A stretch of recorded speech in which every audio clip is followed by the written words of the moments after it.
Tonton video ini sampai selesai agar Anda tidak gagal paham.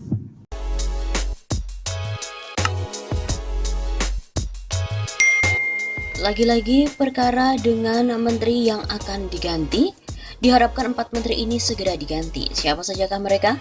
Lembaga Indonesia Political Opinion atau IPO merilis survei urgensi pergantian menteri atau reshuffle pada Kabinet Indonesia Maju.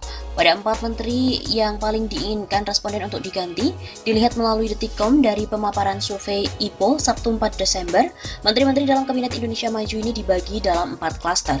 Survei itu dilakukan pada 29 November sampai 2 Desember 2021. Ada 1.200 orang sebagai responden dalam survei tersebut. Metode survei ini menggunakan multi-stage random sampling dengan margin of error 2,5% dan tingkat akurasi data 95%. Dan berikut ini adalah hasil survei penilaian responden terhadap urgensi pergantian menteri atau reshuffle.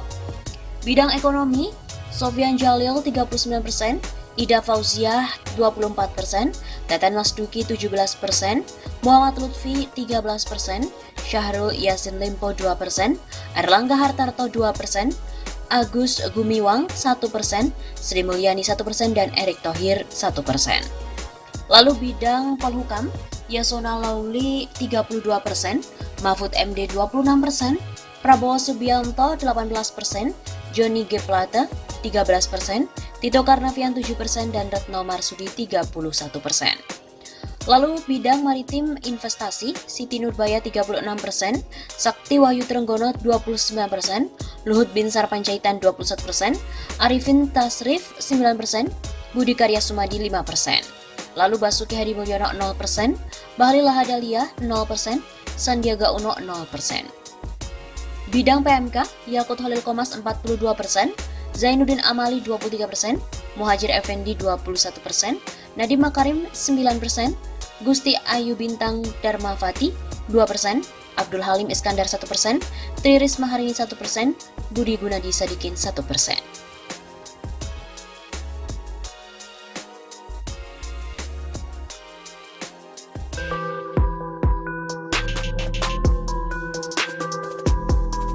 Halo Sobat Nama Satu Safa, kembali lagi bersama dengan kami untuk mengulas fakta-fakta perpolitikan yang terjadi di tanah air. LBP Nadiem dan Yakut layak ditendang dari kabinet. Dugaan keterlibatan Luhut Binsar Panjaitan atau LBP dalam bisnis polymerase chain reaction atau PCR layak diungkap dan juga diusut tuntas. Bila terbukti, tangkap dan juga penjarakan. KPK juga harus turun tangan, apalagi Luhut sudah sesumbar. Siap hengkang dari kabinet jika terbukti bisnis PCR seperti dilansir dari redaksi Mata Berita pada 13 November 2021. Seharusnya KPK juga jemput bola, langsung melakukan penyelidikan skandal bisnis PCR yang diduga melibatkan Luhut dan juga Erick Thohir. Hal ini akan menepis dugaan komisioner KPK, peliharaan Luhut, hanya berani gembar-gembor melakukan penyelidikan Formula E. Seperti dikutip dari redaksi Republika pada Kamis 11 November, KPK menyatakan penyelidikan kasus dugaan korupsi penyelenggaraan ajang balap mobil listrik atau Formula E di DKI Jakarta bisa tak dilanjutkan. Alasannya pun tidak ada unsur tindak pidana. Tidak hanya Luhut yang layak ditendang di kabinet, Nadiem Makarim juga harus didepak dari kabinet. Nadiem membuka pintu perzinahan melalui penerbitan Permendikbudristek nomor 30 tahun 2021. Di mana hal itu tentang pencegahan dan juga penanganan kekerasan seksual atau PPKS di lingkungan perguruan tinggi dan selanjutnya disebut Permen PPKS. Setali tiga uang dengan Nadiem, Yakut Holil Komas juga paling layak ditendang dari kabinet. Selain mendukung Permen Nadiem yang melegalkan seks bebas, juga Yakut dikenal sebagai menteri kontroversial karena ucapan dan kebijakannya banyak melukai umat Islam. Lagian pula, Yakut tidak punya prestasi sama sekali selama menjabat sebagai Menteri Agama. Seharusnya Menteri Agama berada pada garda terdepan dalam menolak Permen PPKS bersama ormas Islam lainnya yang sudah bersuara lantang menolak Permen Nadiem pro seks bebas. Bahkan, Yakut dan Menteri Agama sebelumnya, Fahru Rozi, sebagai dua orang Menteri Agama terburuk sejak Republik Indonesia merdeka.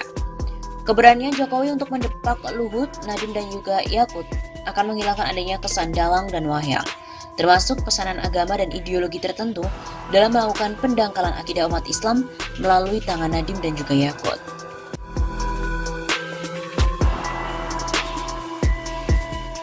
ingin mengingatkan, uang tadi kan banyak sekali di luar.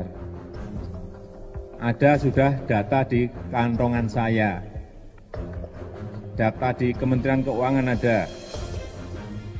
Di situ dihitung ada 11.000 triliun yang disimpan di luar. Iya enggak? Isu utang saya di lantai itu utangnya sudah 2.700 triliun. Ya saya ngomong apa adanya. Bunganya setiap tahun 250 triliun. Kalau 4 tahun udah tambah 1.000.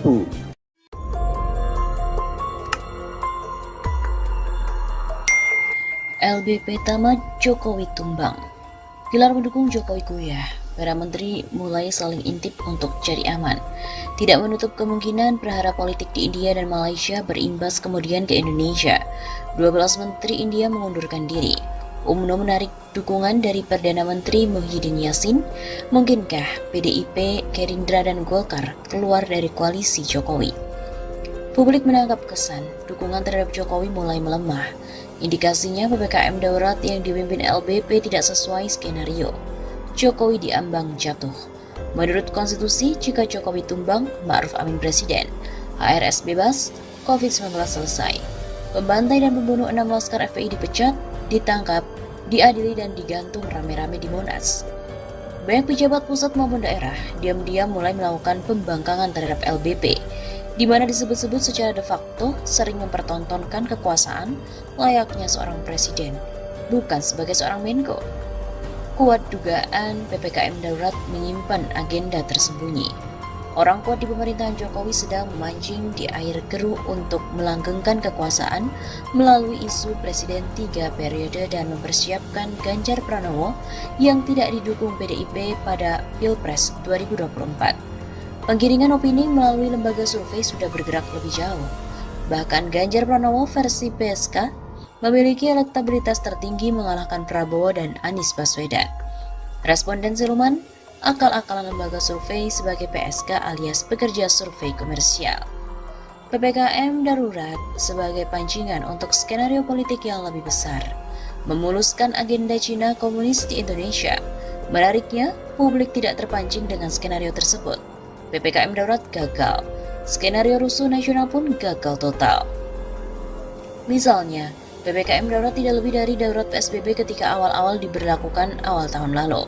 Saat PSBB, pos checkpoint di berbagai daerah super ketat, beda jauh dengan PPKM yang katanya darurat tapi lebih longgar dibandingkan dengan PSBB. Posko atau saat PSBB dinamakan checkpoint, kosong tak berpenghuni. Tak ada lagi petugas ber-APD seperti astronot atau Satpol PP yang overacting.